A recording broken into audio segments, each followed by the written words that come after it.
لنادي أربيل. ألو فايق، المحاولة لياسين خطيرة لأربيل داخل منطقة الجزاء، وركلة جزاء، ركلة جزاء، أو خلينا نشوف القرار.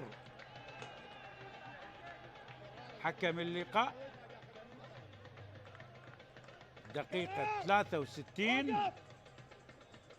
لاحظ بهذه اللقطة والحكم قريب، وركلة جزاء، ركلة جزاء لهولير. اي نعم اي نعم، حميشة سوري مع سوري ويتسبب بركلة جزاء،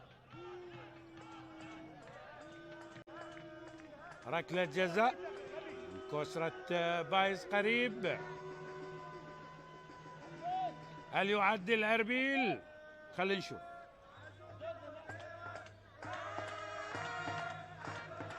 عبد العزيز عمار بالمرمى، وكسرة بايز لهولير لأربيل صاحب قدم يسرى. كسرة بايز، كسرة قدم لأربيل وجول لهولير.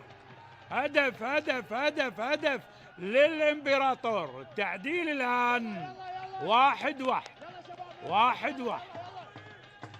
من ركلة جزاء، وبالدقيقة 64 كسرة بايز. وبالسلامة لشيركو اللي ترك المباراة. لاحظ يسارية والحارس عبد العزيز بجهة، وتنفيذ ممتاز من كسرة بايز.